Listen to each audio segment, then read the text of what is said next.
Turkey's path through Yeah. Syria into Israel was Hmm. already bad. But with this guy in power, it's like rolling out the red carpet.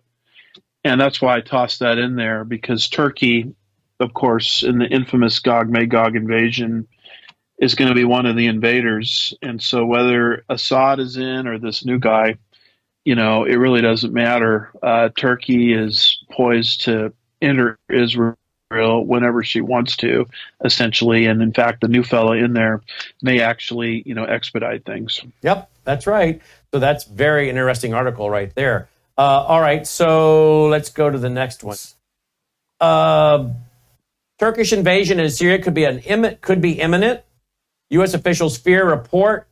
The officials cited a significant Turkish military buildup near Kobani and a Kurdish majority city on the Syrian-Turkey border. Again, we dealt with that yesterday. That this is building up, but I want to get your feedback on it. Well, it's built up to the point where the United States, seems to be involved in, trying to use whatever pressure they can to stop the buildup. And it's just more of what is related in the first article, that Turkey, it's just fascinating. Turkey was the place where Israelis used to take their vacations. I mean, Turkey used to be pro-Israel, but we've watched Turkey disintegrate in our lifetime. We've watched them stop all trade with Israel. We've watched Erdogan make every outrageous statement he can make against Israel. And now we're seeing this imminent invasion. And we're seeing in Syria, the Assad regime toppling, which is expediting Turkey's path. So, I realize we're finished with Thanksgiving, but we're talking a little turkey here. Let's talk Turkey. And it's just fascinating to me how Turkey is right on course to invade Israel, as Ezekiel 38 and 39 indicates, and that was predicted 2,600 years ago. So we're literally living in the time of Ezekiel, in my estimation. Wow. The stage is being set, no doubt about it. Let's see. Let's go to the next one. Russia warns Israel against annexing Golan Heights. Dr. Woods? Yeah, well, this is, because people have asked a lot about what does the toppling of the Assad regime in Syria mean? And here's another example where that toppling is paving the way to the Gog Magog invasion, where Ezekiel doesn't just predict Turkey's invasion, but Russia, coming from the remote north. And so the Israelis are moving into the Golan Heights. I think I have some maps there if people are interested, but the Golan Heights is kind of that mountainous buffer zone between Israel proper and Syria, where the big three, Russia, Iran, and Turkey, are perched. And it's obviously a key defense place for the nation of Israel. And now the Israelis are moving into the Golan Heights because of weaknesses that they sense in Turkey. And here comes Russia saying, hey, knock it off.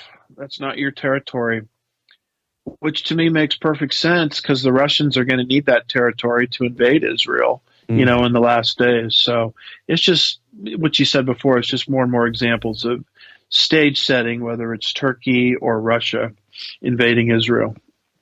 That he was kind of running off the rails a bit was when he had John Rich on. Yeah. I mean, what's his expertise on Bible prophecy? Well, he's a guitar player, so I guess that a singer, entertainer, I guess that gives him, credibility to speak on things that he obviously doesn't know a lot about. But he has this guy on, and he basically links the Scofield Study Bible and dispensationalism, back to the Rothschilds, and tries to argue that the pre-trib rapture dispensationalism, which is very pro-Israel, is somehow part of the Rothschilds, one world cabal. Now, I do have a little bit of inside information for you on this. I know someone at my church who happens to know someone. It's one of these things where someone who knows someone knows like a in-law of his, and she contacted her, and that person in turn contacted, I think, Carlson's wife, and said, you did this thing on John Rich, attacking the pre-trib rapture. Why don't you have someone on like Dr. Andy Woods or Dr. Thomas Ice or somebody like that can give, the other side of the story? And what came back through the grapevine was, you know what, we got a lot of pushback on the John Rich interview, and so we've just decided to move on. In other words, they got a lot of criticism, but instead of giving equal time, they're going to not touch that third rail. I mean, that's cowardice. I mean, why not say, hey, we got a lot of controversy on this. I thought controversy made for good viral clips, and it did go viral. We were all talking about it. He should keep playing it. He should say, hey, this got a lot of play, a lot of eyeballs, a lot of attention, and people were mad at me. But hey, we're going to be fair, and we're going to have the alternative view. Bad marketing. Bad marketing. Because again, he should have seen this for what it was. Another great opportunity to take up a controversial topic and discuss it. Because, I'm sorry, controversy sells. Everybody knows that. Yeah. And he could have kept this going and made people who are upset to say, well, at least he offered the other side. We're not asking him to agree with our side, but offer up the other side. He wouldn't even do that. Right. Well, there you go. Right. Well, he's redefining journalism, which is you drop a bomb and then you just move a one-sided presentation and then you just move on. Well, that's not journalism. That's activism. And when you posted that, I think it was on your Worldview Report website where you got the news articles. It may still be up there. You posted it, I think, yesterday, going to that one guy's Twitter X feed, and he indicates that Tucker's whole, network has been bankrolled by some Islamic guy. Right. That would answer a lot of questions as to why he is having all of these anti-dispensational, anti-pre-tribulational rapture, anti-Israel people on, like Munther Isaac, who I think is his correct name. I usually reverse it and call him Isaac Munther, but I think it's Munther Isaac, who's basically not an anti-Christian Zionist, and he's what we would call a Christian Palestinianist, where Jesus was a Palestinian and Jesus was allegedly born in Palestine. So why would you have all of these types of people on promoting this leftist replacement theology? Well, look, as we indicate in most things, follow the money. Who's paying the bills? I mean, if a Muslim is paying the bills for his network, it stands to reason he'd have a lot of anti-Israel people on. Yeah, it sure would. I want to go to this real quick. My buddy Gordon Chang was on with me earlier in the week on these drones, but he was just on with Maria Bartiromo. I want to play because he's saying the same thing we've been saying, or he's been saying on my show, he's saying there, but he's getting a little stronger. He's getting a little stronger on these drones. Listen to what he just said. Communist China for many of the... Okay, he's saying this is communist China. Some of these drones are communist China. It certainly is communist China for many of these drones, maybe even a majority of them.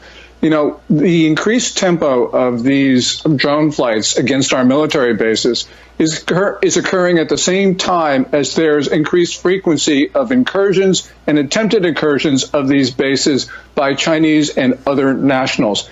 Really, what is occurring here is that they are preparing to attack the United States from American soil. I don't know why we need an engraved invitation from Beijing. It's clear what's going to happen. We are going to get hit, and we're not taking the necessary precautions to protect these bases and to protect the American people. Yeah, he's 100% right. Bible prophecy, doesn't show America anywhere that I can see. We're not Babylon, as you and I both agree. Some discuss. We're not Babylon. But something's going to bring us down. And one has to wonder whether it's World War III, cyber hacking, EMP, nuclear war, war on our own soil, something. But Gordon Chang is increasingly warning Americans, you better get ready. It's going to happen. Your thoughts? Well, I mean, obviously, Gordon Chang is the go-to guy on China. He knows everything there is to know about China's hostile intentions and globalist ambitions. To me, that fits Bible prophecy very well, because I'm understanding the kings of the East there in, Trumpet Judgment 6 and Bowl Judgment 6. And this is the position that Dr. John Walvoord, takes in his Revelation commentary. 9, I think. Yeah, I'm sorry, Revelation. Thank you. You're studying Revelation, so you're more of an expert on it right now than I am. But Revelation 9 and then Revelation 16 is what I was trying to say. 6 trumpet, 6 bowl. This massive army coming from east of the Euphrates River, making its way into the land of Israel to participate in the final battle called the Battle of Armageddon, destroying a third of the world's population. And keep in mind, a quarter of it's already been destroyed in chapter 6, taking the world's population down 50%. I mean, who is this giant army? A lot of people say it's demons. I don't disagree with the fact that it's demonically influenced, just like Peter was demonically influenced. But Peter was a real person that Satan was using in Matthew 16 when he tried to talk Jesus out of the cross. And so what I think is it's a demonically energized army. They're coming on horseback. I mean, I don't know demons in the Bible that ride on horseback. They're not coming out of the abyss, as in the 5th trumpet judgment. They're coming from east of the Euphrates River. So it looks to me like and remember, the Euphrates River is that line of demarcation between the Middle East and the Orient, or the Far East. And so Satan strategically drives up that river to expedite the path of this giant army. And Dr. John Walvoord says, who could this army be? And he indicates it very well could be the nations of the Orient, Japan, India, Indonesia, I think it is, and also China. And so when Gordon Chang is talking about the belligerent, bellicose activities of China, I'm thinking Bible prophecy. Yeah, indeed. Look at this headline. Republican U.S. Senator introduces bill to ban federal use of the words West Bank. That's a derogatory term. Really means Judea and Samaria. And he wants federal legislation to have to all refer to it as Judea and Samaria, not the West Bank. And what U.S. Senator, folks, do you think is doing that? Because, some of these U.S. senators are anti-Semites, in my opinion. So I'm thinking, which one would be that senator to do this? And it's none other than U.S. Senator from Arkansas, Tom Cotton. Yeah, that's music to my ears, because, first of all, West Bank is a politically charged term, because what they're talking about is Judea and Samaria, which is not west of Israel. Okay, Judea and Samaria is east of Israel. So when you use the expression West Bank, you're taking a position on who owns the land from the Jordanian point of view. And so, therefore, when you use the expression West Bank, it's a term that's loaded with politics, and most people don't understand it. It's like using the word Palestine, which is a loaded term, a non-biblical term, and anti-Semitic, at its core. When you study where the name Palestine came from, Emperor Hadrian in the 2nd century grabbed the word Philistine and developed the word Palestine, the Philistines being the perennial enemies of Israel in Old Testament times. And so Hadrian named the land of Israel after Israel's enemy, the Philistines. That's where Palestine came from, in his attempt to de-Judaize the land and make it sound in the 2nd century AD as if there never was a Jewish presence in the land. In the same way, that's how the word West Bank is used. And the Bible never uses the expression West Bank. I mean, Jesus didn't say, you're going to be my witnesses in Jerusalem, the West Bank, and the remote parts of the earth. He used the expression Judea and Samaria. So when people throw this term West Bank around, they're using a non-biblical term, and they're using a politically loaded term. And I think the fact that Tom Cotton wants to change the nomenclature in federal bureaucracy and legislation back to Judea and Samaria, I think that's a wonderful thing.